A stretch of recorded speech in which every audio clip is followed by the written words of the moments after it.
Have you ever found yourself reacting impulsively to a situation only to feel deep regret shortly after? Perhaps it was an argument with a loved one, a curt response at work, or even a decision made in the heat of the moment.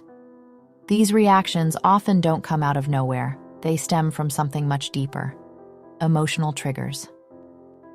Today, you'll learn how to identify your emotional triggers and develop practical strategies to manage them. More importantly, you'll understand how to avoid those impulsive reactions that often lead to regret. Emotional triggers are external or internal stimuli that provoke intense emotional responses. They can be activated by a word, a tone of voice, a specific situation, or even unconscious memories. For instance, you might notice that a minor critique at work triggers disproportionate anger, or that the thought of attending an important meeting leaves you extremely anxious. This doesn't happen by chance. It's your triggers in action. But why do they hold so much power over us? The answer lies in how our brain works. When a trigger is activated, the amygdala, the part of the brain responsible for emotions, takes over. According to renowned neuroscientist Joseph Ledoux, author of The Emotional Brain, the amygdala functions like the body's fire alarm. It reacts instantly to perceived threats, even before the rational brain has time to assess the situation. This can lead to a fight, flight, or freeze response, often before you've had the chance to process what's happening logically. That's why you might react without thinking and regret it later. A practical example. Imagine someone criticizes your work during a meeting. You feel your body tense, your breathing quickens, and without realizing it, you respond aggressively.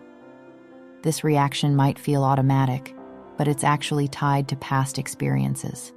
Perhaps, at some point in your life, criticism became associated with feelings of inadequacy or rejection. This emotional history is what the amygdala accesses when a trigger is activated. The first step in dealing with emotional triggers is identifying them. Ask yourself, what situations, people, or words provoke strong reactions in me? A good starting point is to observe your behavior in stressful moments. For example, do you tend to withdraw when you feel undervalued? Or do you react angrily when someone challenges your ideas? These are important clues. Keeping an emotional journal can be a powerful tool in this process. Whenever you notice an intense reaction, write down what happened, where you were, who was involved, what was said, and how you felt. Studies, such as those presented by James Pennebaker in his book, Opening Up by Writing It Down, show that reflective writing not only helps identify emotional patterns, but also improves overall well-being, reducing symptoms of anxiety and depression. If you haven't subscribed to the channel yet, do it now so you don't miss content like this. Now that you know what triggers your emotions, it's time to develop strategies to manage them. The first technique is simple but effective: the conscious pause. When you feel you're about to react, stop for a few seconds. Take a deep breath and ask yourself, what am I feeling right now? Is this about the current situation, or is something deeper being activated? This pause creates space between the stimulus and your response, allowing you to act more consciously. Another useful strategy is reframing your thoughts.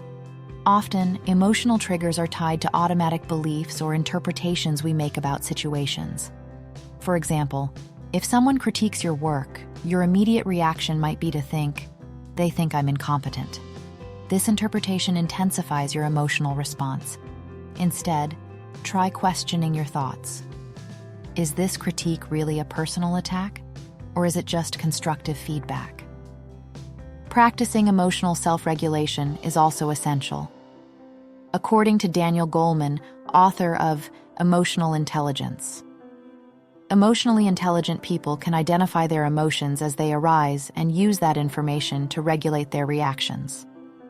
This includes techniques like controlled breathing, which helps calm the nervous system, and visualization, which allows you to imagine a more positive outcome to the situation.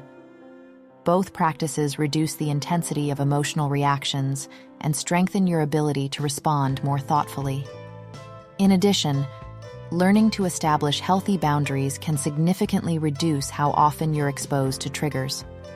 For example, if you know that political discussions always lead to heated arguments with certain friends, set clear boundaries around those topics. This isn't about avoiding problems, but protecting your emotional health.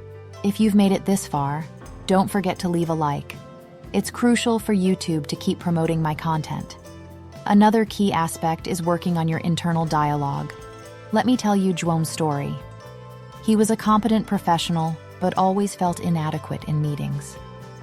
Whenever someone offered criticism, even constructive, he would think, "I can't do anything right," or "they're always against me."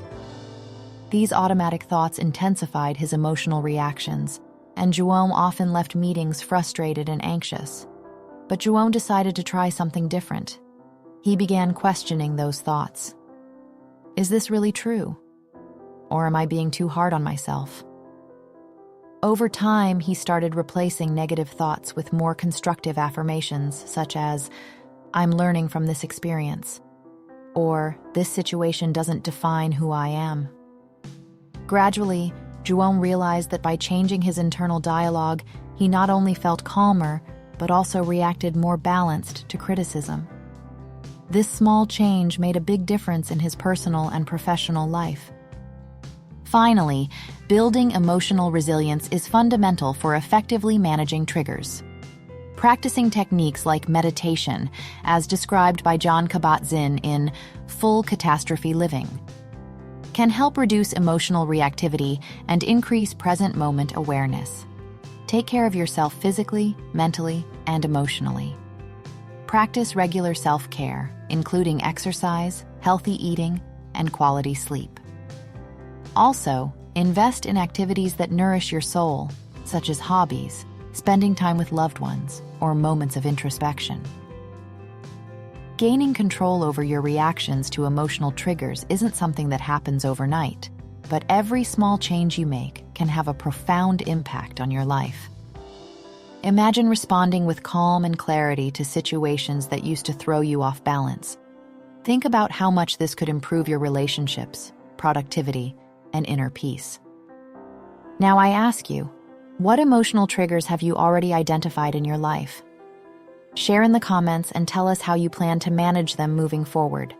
And if you'd like more tips on controlling your emotions and improving your well-being, subscribe to the channel so you don't miss any content. See you in the next video.